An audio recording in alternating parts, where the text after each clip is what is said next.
So Reb sent these over. We got Jason Miller over there talking about the Hamas caucus is in charge now.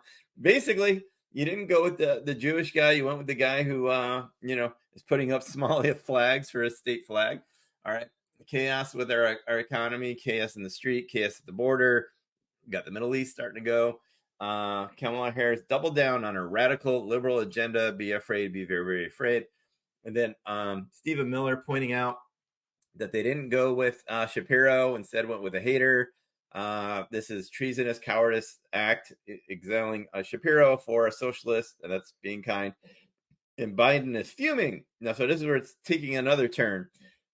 Biden is fuming that he let donors extort him out by freezing his campaign funds.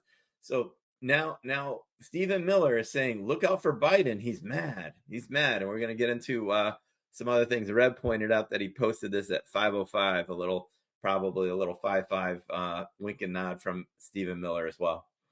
Yeah, most definitely, man. This is um, really interesting. I'll add my take on here in a second. Obviously, go ahead, Joe. Why don't you go ahead and read Donald Trump's truth there on the bottom left, and then we'll get into what Flynn had to say on top of that, and where I think all this is going.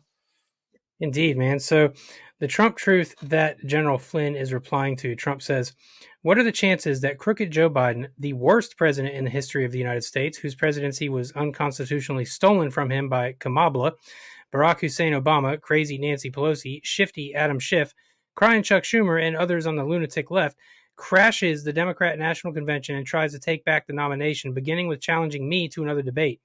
He feels that he made a historically tragic mistake by handing over the U.S. presidency, a coup to the people in the world he most hates, and he wants it back now."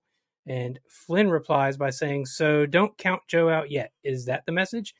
Even though Joe is a sundowner, meaning he's only switched on from sun up to sundown, when he is on, he's pissed off about what they did to him, and he isn't going to let them get away with it. Am I reading this right? Does this make sense? And that's the interaction there with Q, or I'm sorry, with General Flynn and Trump. Um, Joe, you want to go ahead and take the Q drop, my friend? Or did you want me to roll through that too? So what I was saying here, why I put this Q next to it, is Q 4014. It's the whole change of batter one. Okay, so that's important to note. But look at it closely. Right above that, the first line in it, Q is talking about the Democrat National Convention. Okay, so here we go. That's August 19th, and we've had the one change of batter from Biden with the 14 million, votes for Biden. Nobody voted, not a single person for Camilla. So she's running the show supposedly. And is there another step here? I think there is. I don't think Camilla makes it to the gate, whether it's at the DNC, before, after, we'll have to see how this all plays out. But very, Yeah. very interesting.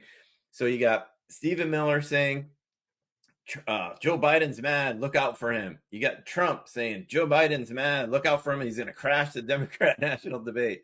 Then you got Flynn doubling, tripling down on it.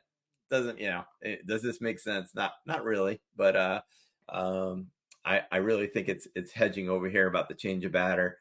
Abs and I are leaning towards that most likely. It'll be Hillary, and that's what makes the most sense with the Q drops. Hillary is in the very first Q drop. Okay, and we've told you that Q gave us the ending first, and all those first 100 Qs, she's littered throughout. You had Ingram zipping in freaking Alice in Wonderland tonight, for instance. But yeah, anything else, Abs? Yeah, dude. It's this truly is a it's such a glorious situation. Let me explain. If Kamala stays in, right, or she gets swapped out for Hillary, we have the change of batter drop, right? If somehow Biden slides back in there, then you've got a devolution proof because they weren't able to get rid of Biden, which is something John posited months ago. So to me, say Joe Biden gets back in there, then we've just been given one of the biggest, not just Q or Devo proofs, but a white hat proof we could possibly ask for. That would be, first they gave us the change of batter to hit off of a Q drop, and then they took that away and gave us a Devo proof with Biden not being able to be replaced. Either which way, whether it's Harris or Clinton or Biden, it's going to end up being a pretty big proof, I think, man. They are clearly flailing right now, and they are clearly totally discombobulated, man. And I just don't think it's all their own doing as to why they're so out of sorts, you know? The Badlands. What are the Badlands? Explain those Badlands. That's a hell of a name.